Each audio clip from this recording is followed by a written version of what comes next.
Good morning everyone. Basa tayo natin libro guys. Kapwa ko Filipino, magbasa na tayo ng ating sariling history. History of the Filipino People by Agoncillo and Guerrero. Today is 01 February 2023. Love month na guys. Malapit na February 14. Okay. History of the Filipino People, Part 4, the American Period. Topic number 18 na tayo, the Wood Administration. Basa.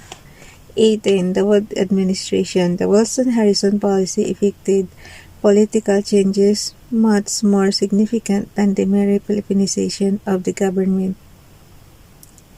In 7 years, under Harrison, the Filipino leaders by local legislation and his cooperation perfected a new government fashioned in accordance with Filipino counsel and experience rather than based upon American principles and practices. Both the Americans and the Filipinos knew that the return of the Republican Party to power, which was known to be unsympathetic to Filipino aspirations, could not change the course of Filipino autonomy begun by Wilson's administration. The Filipinos were assured by Harding that no backward step was contemplated, no diminution of domestic control is sought.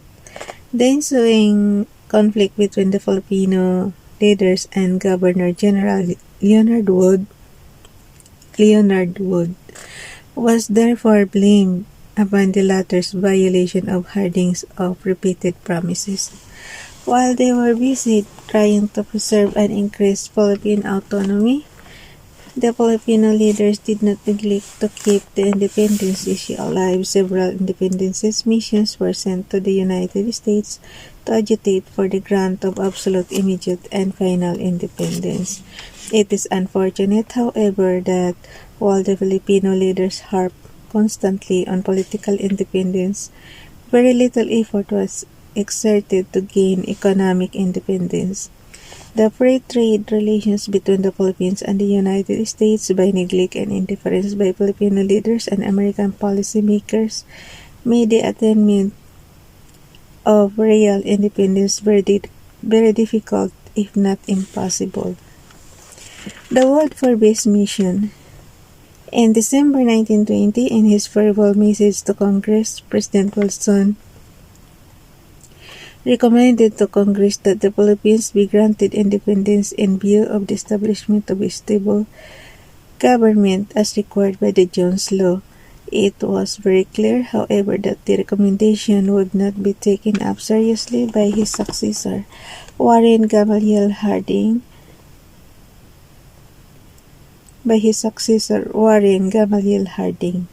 The Republicans had returned to power, captured the presidency, and were in the majority in both houses of the U.S. Congress.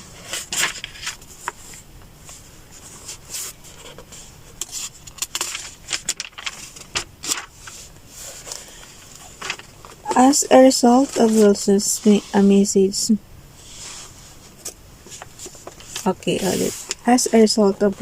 message, many Filipinos had been led to believe that independence would be granted sooner than they expected. As soon as President Harding was installed in office, Senate President Quezon went to Washington to find out the Philippine policy of the new president. Harding made it very clear to Quezon that while there was no plan to reverse Harrison's Filipinization program and diminish Filipino control over domestic affairs, there was no desire on the part of Republican administration to pursue the program of independence envisioned by the Jones Law. He frankly admitted that he was not satisfied with the information contained in Wilson's message, which was based on Harrison's report, because it conflicted with evidences available to Congress. Harding, who had been chairman of the Committee on Territories and Insular Possessions and was therefore fully equipped to deal with the Philippine problem, knew that the Philippine government was on the brink of total economic and financial collapse. Political bullism was rampant, graft and corruption, resulting from too much politics, had brought about the serious depletion of the country's treasury, and mismanagement had resulted in the bankruptcy of the government corporations, particularly the Philippine National Bank. In order to justify the change in the Philippine policy, President Harding decided to send a special investigating mission to the Philippines. Harding wanted a complete and exhaustive of war. John W.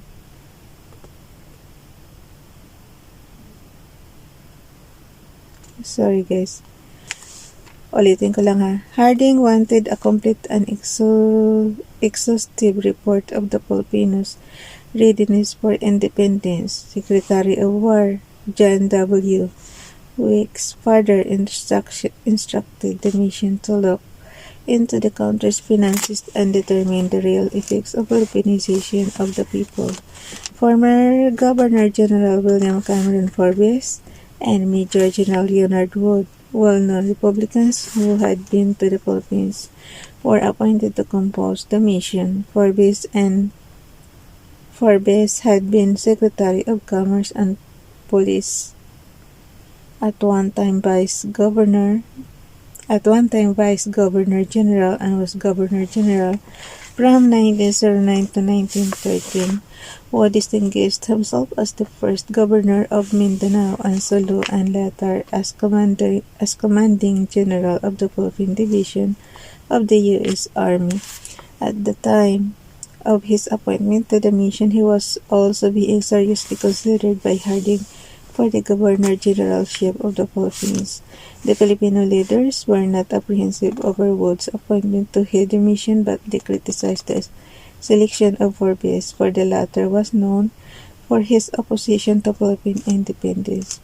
Forbes was a prominent member of the Philippine Society, an organization opposed to the early grant of independence, which counts among its members men like Taft and Locke Wright, all of whom shared Forbes' views.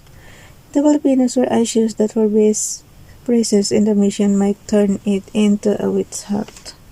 They feared that Forbes, who preceded Harrison as Governor General, might report with prejudice on the latter's administration, which gave him so much autonomy.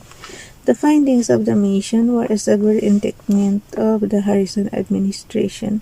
Harrison's incompetent direction and lack of competent supervision and inspection had resulted in a deterioration of the quality of public service in practically all branches of the government. Legislation affecting finance, banking, and currency was considered radical and unwise. Harrison's failure and his virtual surrender of his executive authority resulted in undue interference and tacit usurpation of prerogatives duly vested by law in the Governor-General. The great bulk of the Christian Filipinos, according to the report, have a very natural desire for independence. Most of them desire independence under the protection of the United States, though the pagans and the non-Christians, constituting about 10% of the population, are for continued American control. The granting of independence, the report warned, would leave the islands a prey to any powerful nation coveting their rich soil and potential commercial economic advantages. The mission concluded that withdrawal from the Philippines would be a betrayal of the Philippine people, a distinct step backward in the path of progress, and discreditable neglect of our national duty. The mission concluded its report with the following recommendation. Number 1. We recommend that the present general status of the Philippine Islands continue until the people have had time to observe and thoroughly master the powers already in their hands. Number 2. We recommend that the responsible representative of the United States, the Governor-General, have authority commensurate with the responsibilities of his position in case of failure to secure the necessary corrective action by the Philippine legislature. We recommend that Congress declared null and void legislation which has been enacted diminishing, limiting, or dividing the authority granted the Governor General under Act Number 240 of the 64th Congress, known as the Jones Bill.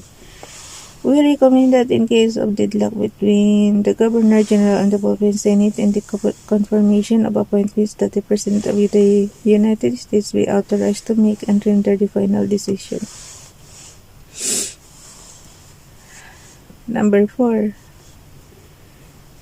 We recommend that under no circumstances should the American government permit to be established in the Philippine Islands a situation which would leave the United States in a position of responsibility without authority. The Filipino leaders, through the resident commissioners in the United States, lodged their protest to President Harding. The findings of the mission were a whole justified by facts, and though critical, presented an accurate picture of the situation in the Philippines in 1921. To the Filipinos, however, the report was not only an indictment of Harrison's administration but also an unfavorable commentary on the Filipinos' capacity for self-government. President Harding discussed the report with his cabinet, though he never presented its recommendation to Congress. The appointment of Leonard Wood as Governor General was generally considered as evidence that the findings and recommendations of the mission were approved by the President. Bukas na itong the administration of Leonard Wood, guys. Bye everyone. God bless.